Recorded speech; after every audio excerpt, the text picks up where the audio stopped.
Mm-hmm. So that's an example, if I understand what you're saying, that just by being physically alongside that person and focusing all of your attention, earlier on you said 110% of your attention on this person, then that has some sort of a transformational effect through something that then operates through you. Precisely, yes. And there's nothing that you're adding, you're not thinking, you're not judging, you're not figuring it out. No. You're just acting as a lens. Right.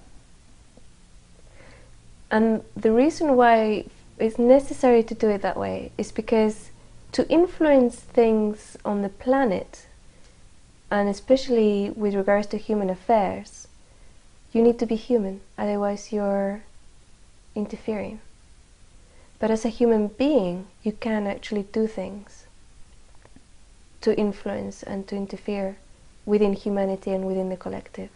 So it's like a little loop in the interference law, you know, it's like a clause that one can use to make things happen. Yes. So what I hear you saying there then is that as a human being, you're positioning yourself and focusing yourself, and then you become this lens, position yourself in the right place, and then something operates through you. Yes. And your function is basically to be that lens, and to move that lens, and to time that lens according to your instructions. Yes.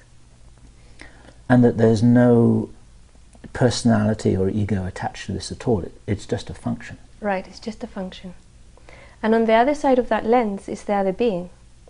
And that being has to have a free will connection with me. I cannot force myself on somebody. Negative, positive, whatever you want to call it, the color of their work here. I can't force that connection with somebody. There has to be a willingness on the other party to engage with me in some level.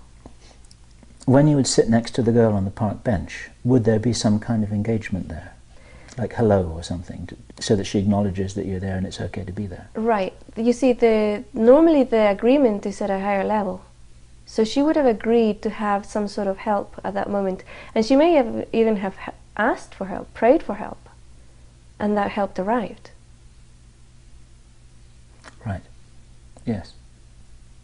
Yes, but on a physical level, especially if I'm dealing with a light worker who's fully aware, I can only kind of make them know that I'm there, and then they have to invite. And then they have to ask, you know, or agree with the interaction. Yes. Well, let's just take this a step. This is so wonderful, interviewing someone who's telepathic, because you know exactly what I'm going to ask you now. When you were given me as a target. Okay. Telepathy doesn't work with a video camera. You actually have to say something.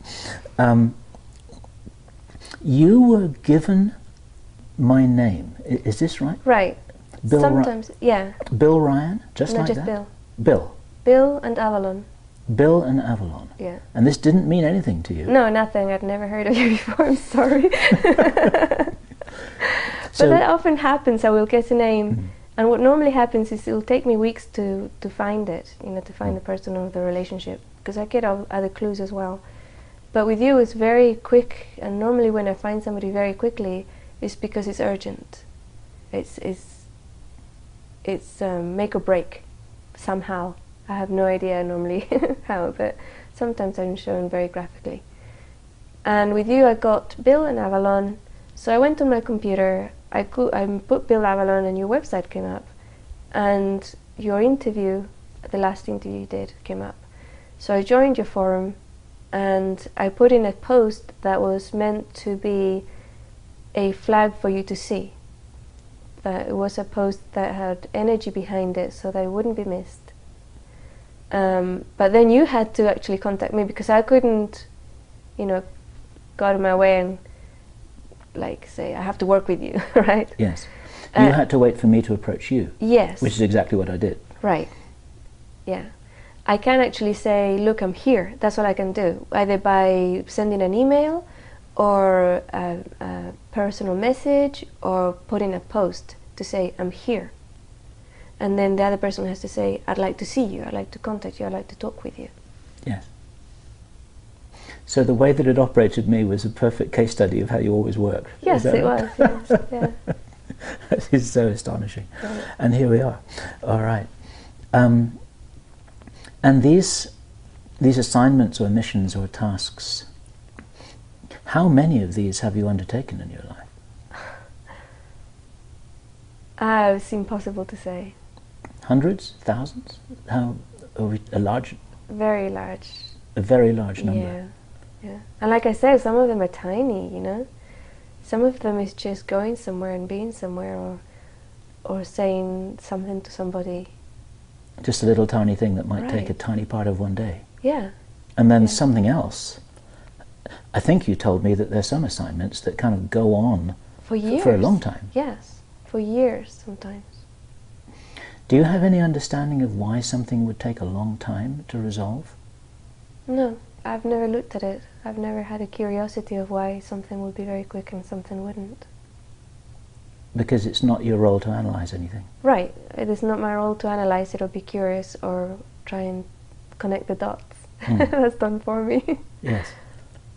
Are you curious, or do you sort of suppress your curiosity? I'm really not. You're really not No. curious? No, it's just attention points. I mean, I have to have my focus on so many things that if I try to focus on curiosity as well, it's just, you know, you can only do so many things.